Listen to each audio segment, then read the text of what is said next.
Lundi, le président du conseil départemental, Philippe Grosvalet, a fait part de sa volonté de récupérer près de 900 hectares de terres agricoles sur la ZAD de Notre-Dame-des-Landes. Des terres qui appartenaient au département avant qu'elles ne soient cédées à l'État et à Vinci. Pour Philippe Grosvalet, leur vocation est agricole, mais pas dans n'importe quel cadre.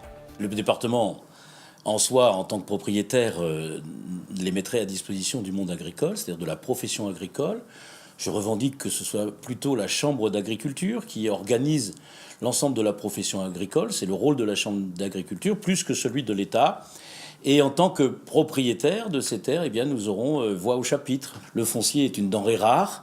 La Loire-Atlantique n'est pas le Larzac, donc il ne peut pas y avoir d'enclave au sein du département de la Loire-Atlantique sur le plan agricole. L'État a 2 mois pour nous répondre, donc j'espère qu'il nous répondra favorablement. Et si tel n'était pas le cas, ce dont je doute, eh bien, nous nous adresserons aux juridictions compétentes. Par ailleurs, ce mardi, le syndicat mixte aéroportuaire a adressé un courrier au Premier ministre. Il y est demandé la restitution des avances remboursables versées par les collectivités entre 2011 et 2013, soit au total un peu moins de 30 millions d'euros. Le syndicat mixte qui menace de saisir le tribunal administratif s'il n'a pas de réponse d'ici 2 mois.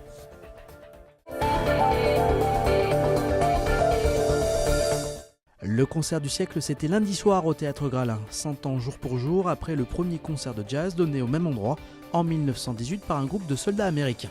Plusieurs formations ont rendu un hommage librement inspiré par cet événement. Jean-Michel Naga.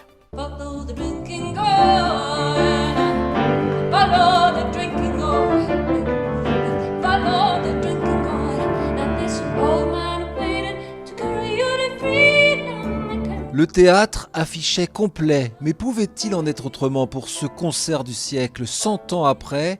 3 formations ont rendu hommage aux premières notes de jazz à Nantes, à leur manière. C'est-à-dire, non, c'est pas le jazz qu'on attend, le jazz d'Harlem, quoi.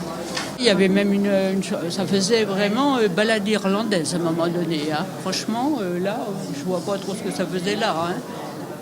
Les arrangements qu'ils nous font sont super, et les morceaux qu'on connaît et qui sont et en fait qu'on connaît plus quoi, parce qu'ils sont nouveaux quand même. On les connaît, ils sont nouveaux, c'est génial quoi, c'est super.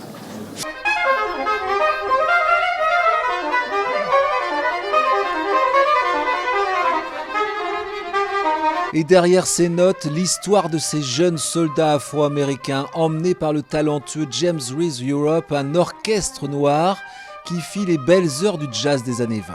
Je le relie aussi aux Noirs américains qui se battaient, qui commençaient à se battre, qui se battaient pour juste vivre dignement. Donc c'est une musique qui me touche particulièrement. Oui. L'hommage aussi avec cette plaque commémorative dévoilée en présence des 3 petites filles et de l'arrière-petite-fille de James Reese, lui qui avait été si étonné de l'accueil chaleureux que les Nantais lui avaient